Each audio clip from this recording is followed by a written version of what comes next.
আসসালামু আলাইকুম। অনার্স তৃতীয় বর্ষ সকল শিক্ষার্থীবৃন্দ, আশা করি সবাই ভালো আছো।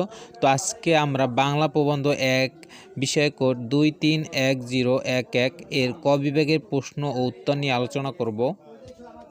আগের ভিডিওতে আমরা লাস্টে দিয়ে একটা খুব ইম্পর্টেন্ট প্রশ্ন পড়েছিলাম যে বাংলা জাগরণের প্রভাত নক্ষত্রকে রামমোহন রায় বাংলা জাগরণের প্রভাত নক্ষত্রকে রামমোহন। তো আজকে আমরা দেখব বাবু প্রবন্ধটি কোন গ্রন্থের অন্তর্গত ছিল। লোকরহস্য প্রবন্ধ গ্রন্থ বলতে হবে। লোকরহস্য শুধু গ্রন্থ লেখা হবে না, লোকরহস্য প্রবন্ধ গ্রন্থে কি ছিল? বাবু প্রবন্ধটি, বাবু একটি প্রবন্ধ, বাবু প্রবন্ধটির অন্তর্গত ছিল কি? লোকরহস্য প্রবন্ধ গ্রন্থে। গদ্যবের মানে এটা দ্বারা বুঝিয়েছি তোমার যে গদ্যবের প্রতি কার দয়া? লক্ষ্মীর দয়া ছিল। গদ্যবের প্রতি কার দয়া ছিল? লক্ষ্মীর। মানে গদ্যবের প্রতি কার দয়া? লক্ষ্মীর দয়া। তা আমরা দেবো পরকালের জন্য পুনঃসঞ্চয় ইহজন্মের মনুষ্যের উদ্দেশ্য। এ কথা মানে কারা বলেন? এ কথা কারা বলেন? মানে এ কথাটা তোমার কারা বলেছিল?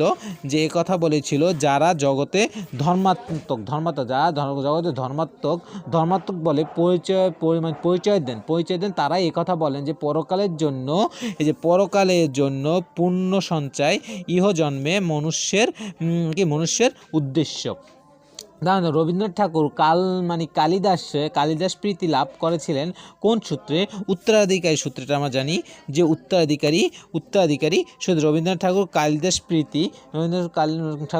প্রীতি লাভ করেছিলেন কোন সূত্রে? উত্তরাধিকারী সূত্রে। তাহলে দেখো মেঘদূত প্রবন্ধে এটা মানে মেঘদূত প্রবন্ধে সংস্কৃত কোন ছন্দে উল্লেখ রয়েছে? মেঘদূত প্রবন্ধে কি মধ্যাক্রান্ত ছন্দে উল্লেখ আছে। মধ্যাক্রান্ত কি ছন্দ? মধ্যাক্রান্ত ছন্দ। মেঘদূত প্রবন্ধে সংস্কৃত কোন ছন্দের উল্লেখ রয়েছে? মধ্যাক্রান্ত ছন্দের উল্লেখ রয়েছে। মানুষের প্রতি বিশ্বাস হারানো পাপ উক্তিটি কোন প্রবন্ধের? উক্তিটি সভ্যতার সংকট প্রবন্ধের।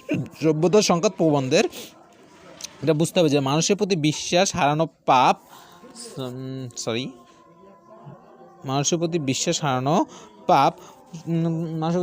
উক্তিটি কোন প্রবন্ধের? উক্তিটি সভ্যতার সংকট প্রবন্ধের। তা রাজবন্দী জবানবন্দি প্রবন্ধে রাজবন্দী কার হাতের বিনা? রাজবন্দী ভগবানের হাতের বিনা। রাজবন্দী জবানবন্দি প্রবন্ধে রাজবন্দী কার হাতের বিনা ছিল? ভগবানের হাতের বিনা ছিল। ধূমকেতুর পথ প্রবন্ধে তোমার যে নজরুল নজরুল ইসলাম সরাসরি কি ঘোষণা দেন?